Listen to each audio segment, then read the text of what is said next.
Vous écoutez le podcast de la famille de Tejet. Message de Néo. Stonehenge. Amis bien-aimés de la Terre. Tout au long de ce dernier rêve éveillé, vous continuez à explorer et à agir en vous basant sur des hypothèses et des informations recyclées. Notre but est de vous faire prendre conscience de la vérité de nombreux rêves éveillés, qui vous sont inconnus. En effet, l'histoire de Stonehenge reste un mystère pour la plupart des âmes qui vivent actuellement sur Terre. Mais la vérité sera révélée au cours de ces instants de communication. Des milliers d'années auparavant, dans des régions isolées de la planète, il existait des géants parmi les êtres humains. Par le biais de communications précédentes, nous avons révélé l'origine d'un grand nombre de ces êtres gigantesques. Pour l'enseignement de Stonehenge, notre attention se porte sur une race d'êtres, qui sont arrivés par l'entremise des forces du mal, qui ont choisi d'abandonner la lumière qui leur était offerte, pour changer leur propre existence. L'expérience de la lumière fut un don offert par la Fédération Galactique, et au fil du temps, certains membres d'Uranus, de Sirius, et des régions de la constellation d'Orion, ont choisi de prendre le dessus, et d'exiger un pouvoir qui leur soit propre. Les forces de la lumière se déplacent avec unité et amour, et les membres qui ont semé la discorde, ont été bannis à leur origine. Une dispersion s'est produite parmi les êtres qui se sont rassemblés dans l'obscurité, autour d'une étoile appelée Essep. Ces êtres mesurent environ 7,5 mètres de hauteur, et possèdent une force énorme. Ils sont nommés Ep par ceux qui partagent leur existence de trouble faite. Cette race hybride est arrivée sur Terre, avec l'intention de régner et de vivre au pouvoir. Dans certaines régions d'Égypte et dans le Wiltshire en Angleterre, les Ep vivaient et prospéraient dans les régions montagneuses. Ils consommaient de l'eau et des arbres, ce qui leur permettait de prospérer. Les humains étaient terrifiés par l'apparition de ces êtres gigantesques. Les géants rugissaient et grognaient, alors que les humains fuyaient et se cachaient dans les rochers.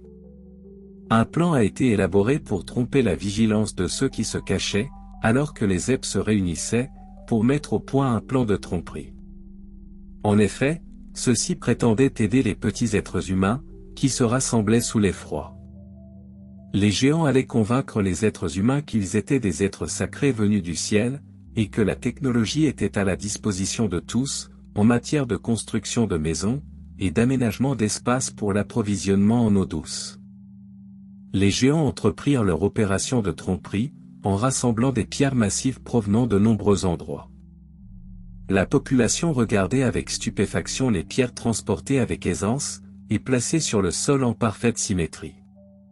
Les êtres humains se rapprochèrent, et des foules apparurent. Ceux-ci croyaient que les châteaux et les belles structures seraient leur nouvelle demeure. Les géants rigolaient entre eux, alors qu'une obscurité croissante s'installait. Dans certaines régions d'Égypte et d'Angleterre, les répercussions en cascade de l'obscurité donnèrent naissance à de nouveaux plans de tromperie. Dans ce partage de la vérité, une grande détresse se fera sentir dans la découverte de tout son déroulement. C'est pourquoi nous avertissons ceux qui ont le cœur sensible, de ne pas poursuivre leur lecture. Nous ne voulons jamais causer de détresse, et notre mission et notre intention demeurent en tout temps de la lumière. L'obscurité, dans son intensité de mal et de tromperie, se présente souvent comme de la lumière qui précède le passage à l'action. Il en fut ainsi dans la vie des géants. Lorsque les hommes s'approchaient, pour obtenir de l'aide de ceux considérés comme des êtres sacrés de la lumière, ces derniers furent capturés, et emmenés dans des régions où ils seraient sacrifiés aux ténèbres, et aux êtres qui servaient le pouvoir et la haine. Les captifs furent brûlés, ou tailladés à l'aide d'armes. En effet, le sang était le rituel des démons, et ces géants assoiffés de sang, étaient l'incarnation du mal.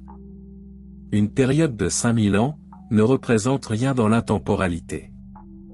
Mais c'est ainsi que fut créé ce que vous connaissez sous le nom de Stonehenge. Des vestiges humains reposent sous les pierres géantes pleines de mystères. L'époque des géants sur Terre est révolue. Comme nous l'avons partagé auparavant, la déesse Aya a visité la Terre, avec le pouvoir de son être, et a ordonné l'arrêt de ses activités de destruction. Les géants se sont enfuis, en présence d'une telle lumière. Elle a visité les régions où régnait la tromperie, et a libéré les personnes qui y demeuraient.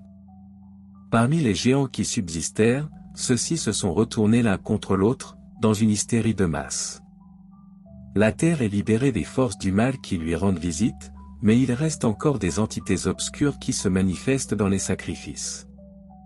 De nombreuses forces diaboliques sont retenues en captivité par la Fédération Galactique. Bientôt, il n'y aura plus de ténèbres à combattre, car la lumière fera foi.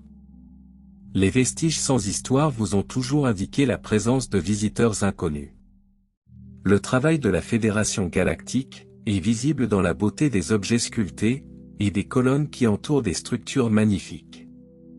Vous comprenez maintenant le caractère aléatoire de l'emplacement de pierres gigantesques, mystérieuses et intrigantes. Vous êtes bénis, mes bien-aimés, car vous êtes débarrassés des créateurs de Stonehenge. Eneki Mea. Je vous aime tellement. Néo.